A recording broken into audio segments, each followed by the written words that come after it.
Sing the wondrous love of Jesus, sing His mercy and His grace.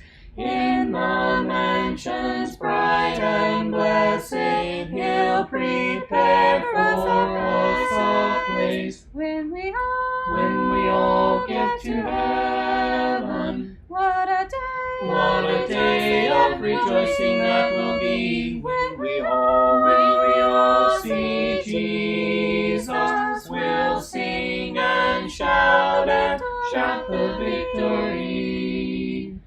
While we walk the pilgrim pathway, clouds will overspread the sky.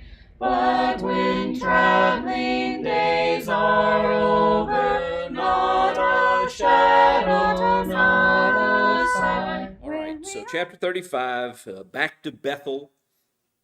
Bethel had become a significant city. We'll talk about that a little bit as we go on tonight.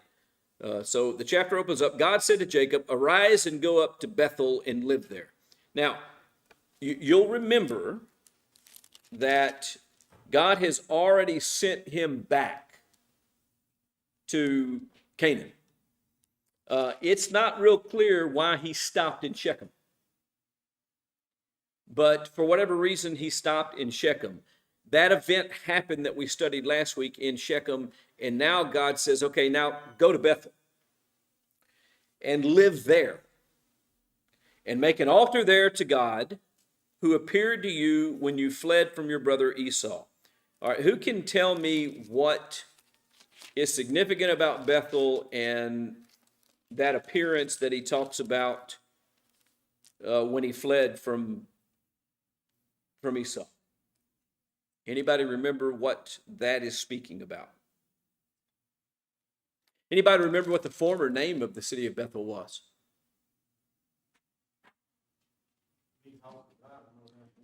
Okay, Bethel means house of God. That's exactly right.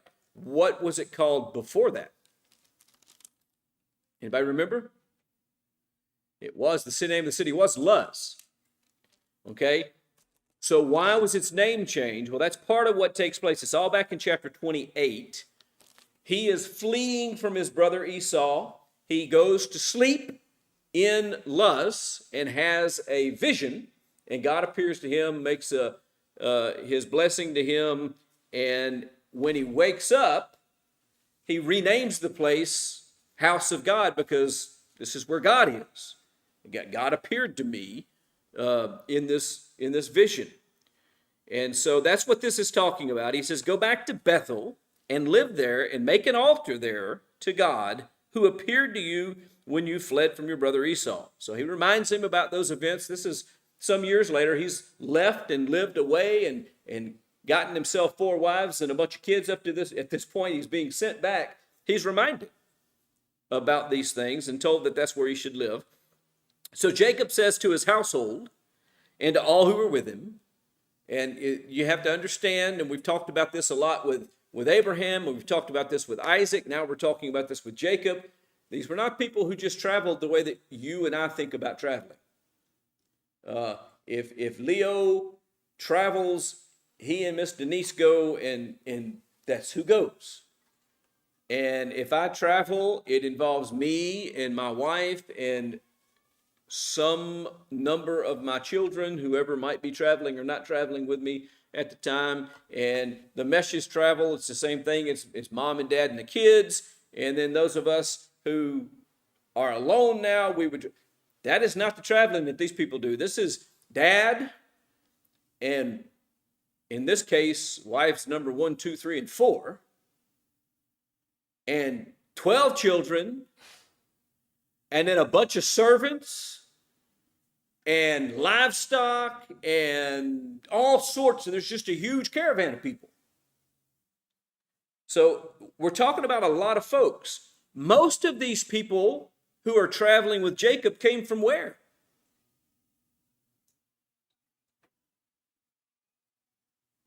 Back where he was sent to get his wife, which was, anybody remember where he was sent to?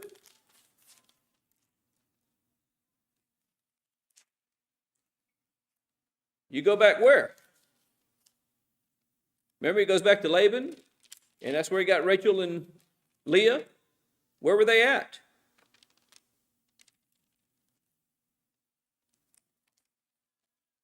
Anybody remember?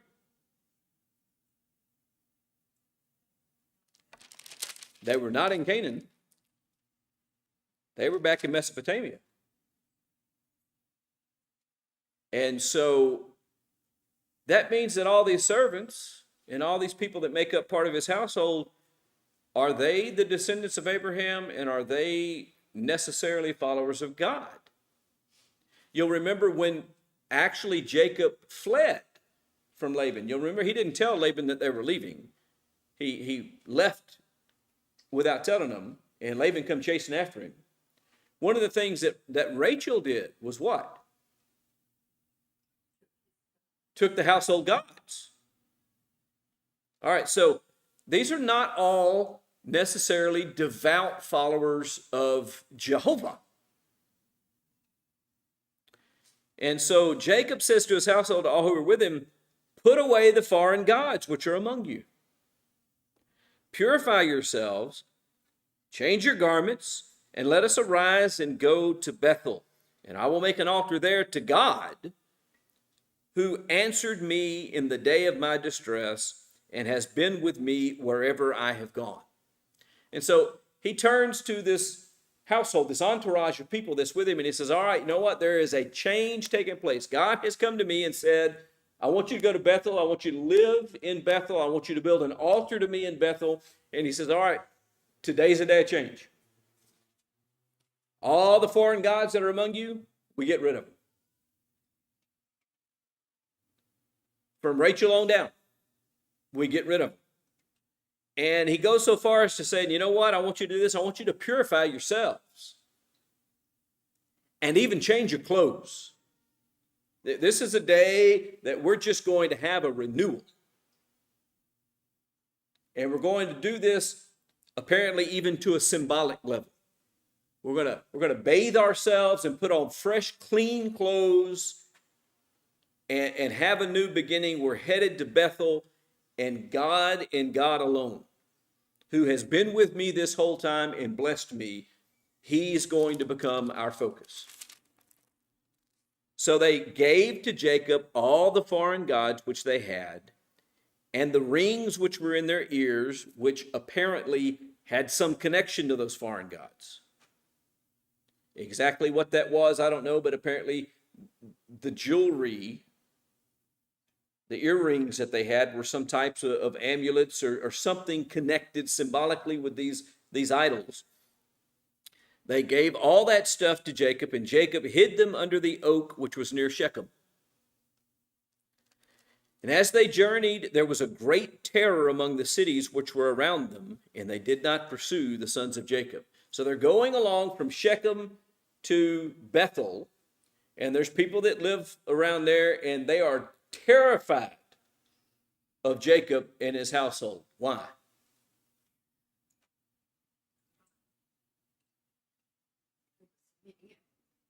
There were, but what had they just done in Shechem?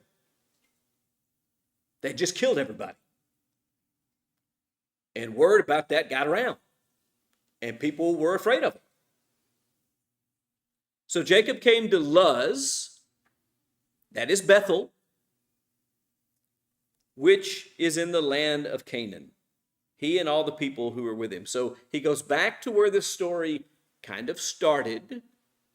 Bethel has become an important place in the story. It has been renamed from Luz to Bethel. We're reminded that in verse 6. It was Luz, which, by the way, most people think means light. It has now been named the house of God, which is somewhat a fitting name. That's where Jacob said God was, so he called it the house of God. And it says he built an altar there. That's what God told him to do, right? Go back to Bethel and build an altar to me. So he did. And he called the place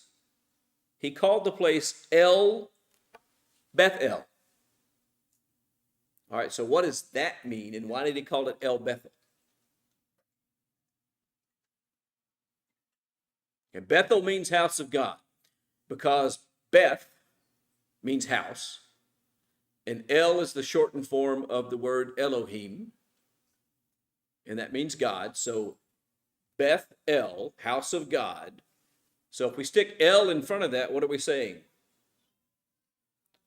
The God of the house of God. Okay, so he puts the altar there and he says, this is where God of the house of God, I guess, for lack of a better term, meets us. This is where we interact with the God of Bethel.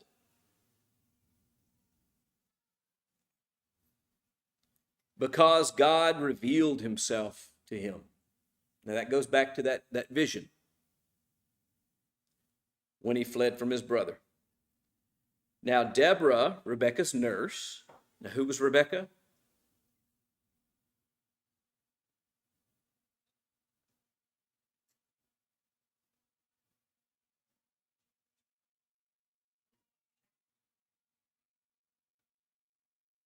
Deborah, Rebekah's nurse, died. She was buried below Bethel under the oak, and it was named Alon Bakuth, which I am told means the oak of weeping. I have to take their word for it because I don't speak the language. God appeared to Jacob again.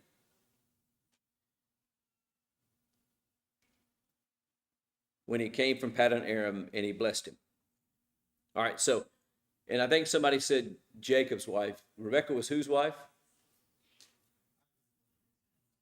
Isaac's wife. So that was Jacob's mother. All right, so that's what's going on. The lady who had cared for his mother passed away, and it was a sad day. They buried her there. God appeared to Jacob again. This is the significant part about this. So the first half of the chapter is basically dedicated to this process that God comes to him and says, I want you to go to Bethel. I want you to build an altar there to me, and I want you to live there. And this kind of period of turning and returning to God, because Bethel had been the place where God had revealed himself to Jacob.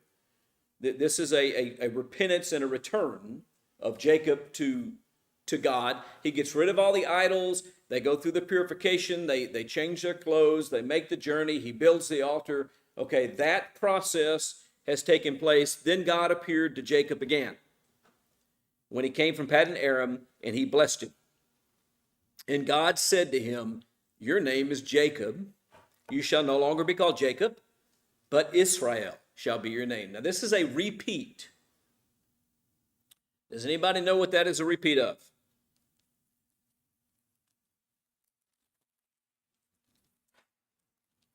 Been a number of weeks ago, but not too long ago. Back in chapter 32, something big happened when he was first coming back and he had his reconciliation with Esau.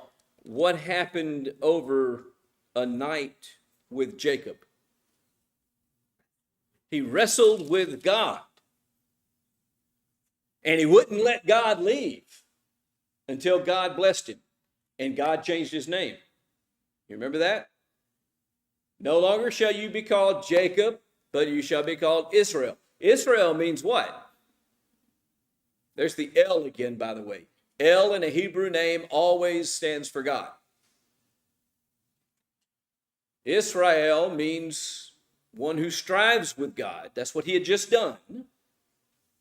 And Jacob essentially means a deceiver. That had been a name that was given to him back when he was born by God. And it had described his life, right? So he deceived Esau, his brother, to get his birthright. Then he deceived Esau, his father, I should say, Isaac, his father, to get the blessing in the place of Esau.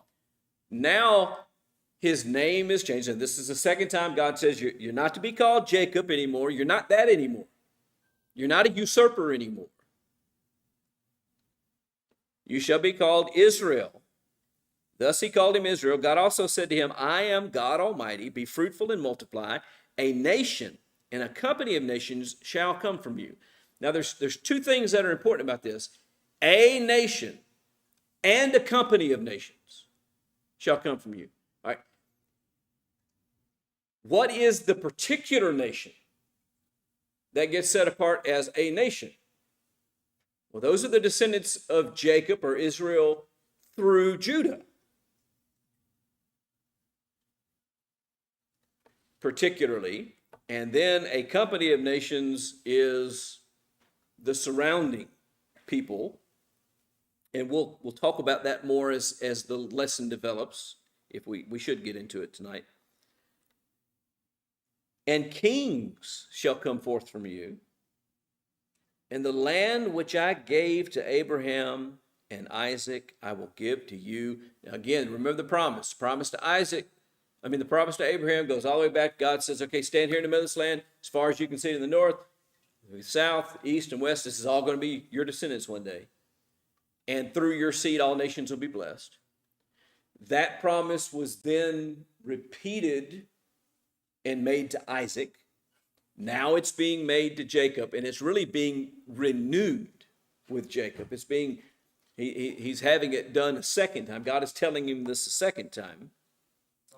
Yes. There are two people to this day claiming this. Yes. Neither one belongs. Still a struggle.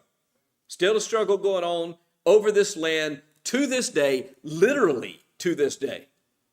War being fought currently about this very same land involving the descendants of these very same people. Okay, so it's really old stuff. They don't mention that. They do not. The land which I gave to Abraham and Isaac, I will give to you. I will give the land to your descendants after you. Then God went up from him in the place where he had spoken with him, and Jacob set up a pillar in the place where he had spoken with him, a pillar of stone, and he poured out a libation on it, and he also poured oil on it. So Jacob named the place where God had spoken with him Bethel, the house of God. So this is happening now a second time. He now erects a memorial to this event and pours out a wine and oil offering on this memorial and says, this is where God has revealed himself. Now a second time, God has revealed himself to him in this place. They journeyed from Bethel, and when there was still some distance to go to Ephrath, Rachel began to give birth, and she suffered severe labor. All right, so Rachel is who? Jacob's wife, Jacob's second wife, not because that's what Jacob wanted. Jacob wanted to marry Rachel to begin with, but his father-in-law Laban was dishonest with him, gave him his older daughter Leah instead, and then a week later he was allowed to marry Rachel. And so in the ensuing years, how's the children thing broken down? Okay, so Leah had 4 kids, and Rachel's had none. And so Rachel gives her servant, and the servant has some kids, and Leah has a couple more. And then Leah's servant gets involved when she quits having kids, and Rachel comes down. Rachel's only had how many kids at this point? This is the second one. At this point, she's only had one. And who is that? Joseph. All right, so this is her second pregnancy. This is going to be Jacob's last child. And it says, it came time, she suffered severe labor. It came about when she was in severe labor that the midwife said to her, do not fear, for now you have another son. And it came about as her soul was departing, for she died, that she named him Ben-Oni. But his father called him Benjamin. Now, Ben-Oni, Ben is a Hebrew term that means son of. And so Ben-Oni means son of my suffering. But that is not what Jacob called the child. Jacob calls the child Benjamin, which apparently means the son of my right hand. And so what we're going to find out about Jacob is Jacob has a preference not just for Rachel over Leah, but also for Rachel's children over Leah's children. And that continues to develop as the story goes on. But Rachel at this point dies giving birth. So Rachel died and was buried on the way to Ephrath, that is Bethlehem. So Ephrath was the place that would later wear the name Bethlehem. Jacob set up a pillar over her grave. That is the pillar of Rachel's grave to this day. And that doesn't necessarily literally mean to this current day, but to the day in which this was written. Israel journeyed on and pitched his tent beyond the Tower of Eder. And it came about while Israel was dwelling in that land that Reuben went and lay with Bilhah, his father's concubine. And Israel heard of it. So here's where Reuben crosses a line and gets himself, or demonstrates, I guess, his character. There were 12 sons of Jacob. The sons of Leah, Reuben's the oldest. Reuben has just lain with his father's, and it says concubine here, but just understand that that's one of the servants that was given as a wife, that he had siblings from this woman. Reuben, Jacob's firstborn, then Simeon and Levi. All three of them now have done really sketchy stuff. Judah was the fourthborn, and Issachar and Zebulun. The sons of Rachel, Joseph and Benjamin. The sons of Bilhah, Rachel's maid. This is the first handmaiden that was given to him.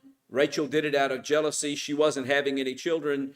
Leah was, so she thought, well, my handmaiden can have children and they'll be credited to me. So you go lay with her and have kids and they'll be. So that happened. Dan and Naphtali. And the sons of Zilpah, that was Leah's maiden who was given to him when she quit having children. Leah's maid, Gad and Asher. These are the sons of Jacob who were born to him in Paddan Aram. Jacob came to his father Isaac at Mamre of Kiriathaba, that is in Hebron, where Abraham and Isaac had sojourned. And the days of Isaac were 180 years, and Isaac breathed his last and died and was gathered to his people, an old man of ripe age, and his sons Esau and Jacob buried him. And so we've closed the chapter on Isaac at this point. We really haven't heard much about Isaac. We actually followed Jacob after he left. But at this point, Isaac dies. Jacob and Esau have reconciled. They're both back in the land of Canaan. And now Isaac dies, and they together bury their father. These are the records, chapter 36 begins, of the generations of Esau. So we are going to find out a little bit about Esau. Esau is not the one that received the promise. Esau is not the one that is going to bring the Christ into the world. But just like Ishmael, his descendants do play a role in the story. And so we're going to learn a little bit about that. Notice it says these are the records of the generations of Esau. That is Edom. Guess who the descendants of Esau are? The Edomites.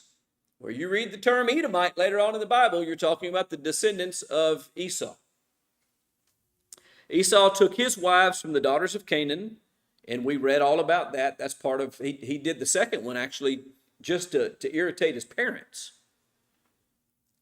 Ada and the daughter of Elon the Hittite, and Aholibamah, the daughter of Anah, and the granddaughter of Zibeon the Havite. So the Havites and the Hittites were the suppliers of the wives of Esau. Also Basemeth, Ishmael's daughter. So the Ishmaelites come into his family as well. These are all the people who today, modern times, who do we call the Ishmaelites and the Havites and the Hittites and all those people, the Arabs. That's who we'd refer to them as today. And so these are all intermarried into this family of Esau. And it says, Adah bore Eliphaz to Esau, and Basemath bore Reuel, and Aholibamah bore Jeshush, and Jalem, and Korah. These are the sons of Esau who were born to him in the land of Canaan. Then Esau took his wives and his sons and his daughters and all his household and his livestock and all of his cattle and all of his goods, which he had acquired in the land of Canaan, and went to another land away from his brother Jacob. For their property had become too great for them to live together, and the land where they sojourned could not sustain them because of their livestock. And so he had been prosperous as well. Jacob and him both prospered greatly, and great nations arose from them. So Esau lived in the hill country of Seir. Esau is Edom. These then are the records of the generations of Esau, the father of the Edomites, in the hill country of Seir. These are the names of Esau's sons: Eliphaz, the son of Esau's wife Adah; Reuel, the son of Esau's wife Basemath. The sons of Eliphaz were Tinman, Omar, Zepho, Gatam, and Kenaz. Then Timnah was a concubine of Esau's son Eliphaz, and she bore Amalek to Eliphaz. These are the sons of Esau's wife Adah. These are the sons of Reuel: Nahath, and Zerah, Shammah, and Mizah. These were the sons of Esau's wife Basemath. These were the sons of Esau's wife Aholibamah, the daughter of Anah, and the granddaughter of Zibeon. She bore to Esau Jehush, and Jalem, and Korah. These are the chiefs of the sons of Esau. The sons of Eliphaz, the firstborn of Esau, are Chief Tinman, Chief Omar, Zepho, and Chief Kenaz, Chief Korah, Chief Gatam, Chief Amalek. These are the chiefs descended from Eliphaz, the land of Edom. These are the sons of Adah. Now I'm going to stop here. This is kind of in the middle of this story, just so you understand what's going on. Think of these chiefs and these names of these, that's kind of describing the same thing that later the sons of Jacob are going to be referred to when they're named, the tribes are named after them. That's kind of what this is about too. So again, anytime you see any of these names reappear later in the text, and it talks about the descendants of Eliphaz or the descendants of Omar, one of those names, that's who these people are. They're the Edomites. And they are from different tribes from within that family. Verse 17, these are the sons of Reuel, Esau's son, Chief Nahath, Chief Zerah, Chief Shammah, Chief Mizah. These are the chiefs descended from Reuel in the land of Edom. These are the sons of Esau's wife Basemath. And these are the sons of Esau's wife Aholibamah, the chief Jeush, Chief Jalem, Chief Koram. These are the chiefs descended from Esau's wife Aholibamah, the daughter of Anah.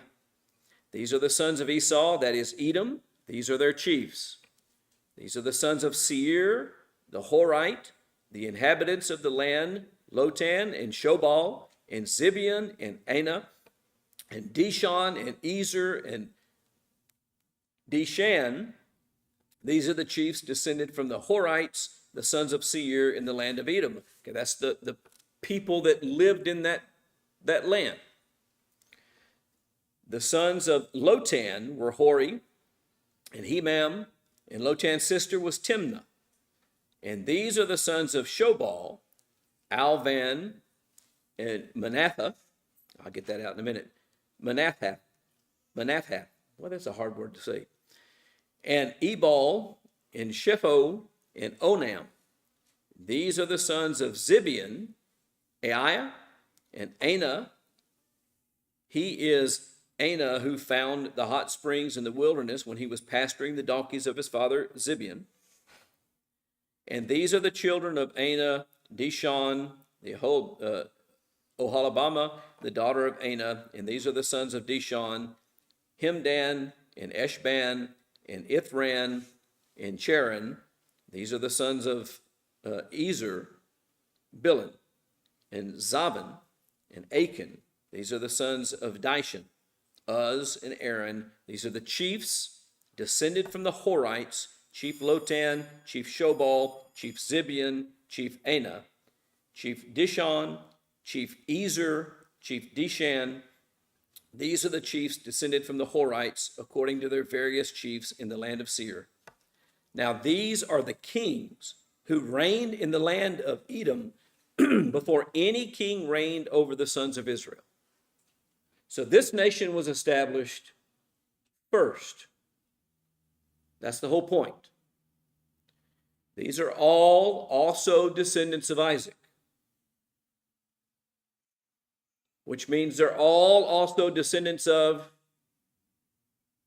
Abraham, which means they're all also descendants, are connected to, I guess, family to, the Ishmaelites. That they're all connected. Bela, the son of Beor, reigned in Edom, and the name of the city was Dinhabah. Then Bela died, and Jobab, the son of Zerah of Basra, became king in his place. And Jobab died, and Husham in the land of the Timonites became king in his place. And Husham died, and Hadad, the son of Bedad, who defeated Midian in the field of Moab, became king in his place. And the name of his city was Avith. And Hadad died, and Smalah of Mesrekah became king in his place. And Smalah died, and Shaul of Rehoboth on the Euphrates River became king in his place. And Shaul died, and Baal-Hanan, the son of Achbor, became the king in his place. And Baal-Hanan, the son of Achbor, died, and Hadar became king in his place. And the name of his city was Paul, and his wife's name was Mehetabel, the daughter of Matred, the daughter of Mezahab.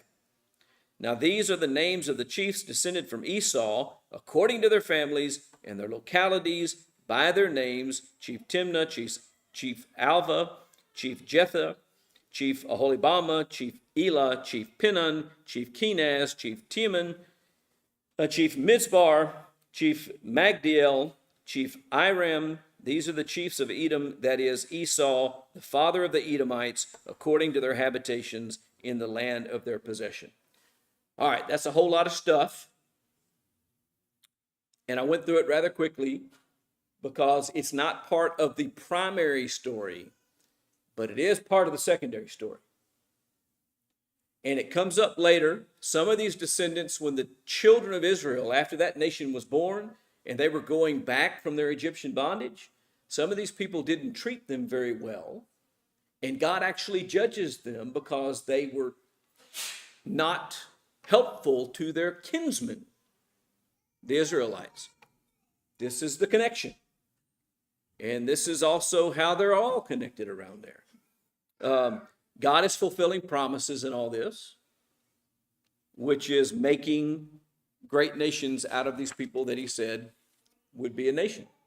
There are two nations in your womb, in your offspring. Abraham is told, and that came to pass. Same was true with Isaac. And so that's where we're at. All right, if the Lord wills, we will pick up in chapter 37, where we will shift to focusing on Joseph. Here's your challenge. Figure out between now and next week why Joseph is such a central figure, because Joseph is not Judah. So why are we spending so much time studying Joseph? And we'll talk about that next time, which is going to be